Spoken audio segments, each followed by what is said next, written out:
Hi, I'm State Representative Roger Goodman from the 45th Legislative District, representing the northeast corner of King County, which includes Woodinville, Duval, and the northern parts of Kirkland, Redmond, and Sammamish. It's an honor and a pleasure to serve you, and thank you very much for the opportunity.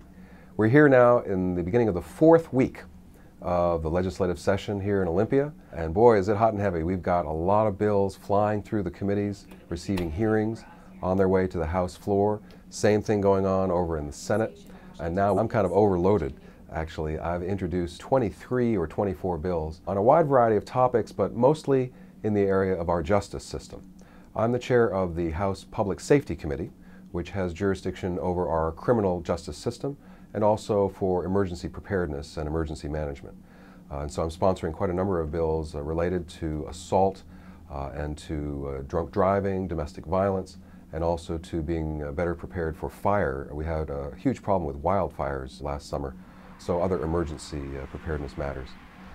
I also serve on the House Judiciary Committee, which handles matters related to our civil justice system, and I've introduced quite a number of bills in that area, from questions of legal representation for kids in foster care, to child support, to other matters related to court reporters and better functioning for our civil court system. This week, though, my most important bill that I'm really focusing on is about gun violence. Right now, if you are subject to a protection order or a no-contact order or a restraining order, if a court has issued an order saying that you have to stay away from somebody else, you can still keep your gun. Well, now federal law doesn't allow that. Federal law says that if you are already deemed by a court to be a credible threat to another person, and that court issues an order requiring you to stay away from that person, that you cannot possess a firearm during that period. So I've introduced legislation to prohibit people who are subject to these protection orders and no-contact orders and restraining orders not to be able to possess firearms during that period and to have to surrender their firearms during that period.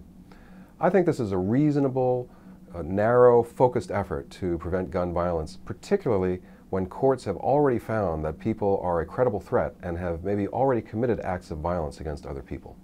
Domestic violence victims are very worried that their abusers still have weapons and are a credible threat to them, even though the court has a protection order against them. So as we continue with the legislative session, I'm hoping that this bill moves and that we can pass it out of the House and over to the Senate, where it will receive, I hope, due consideration. I've met with the chair of the Senate Judiciary Committee about this measure in particular.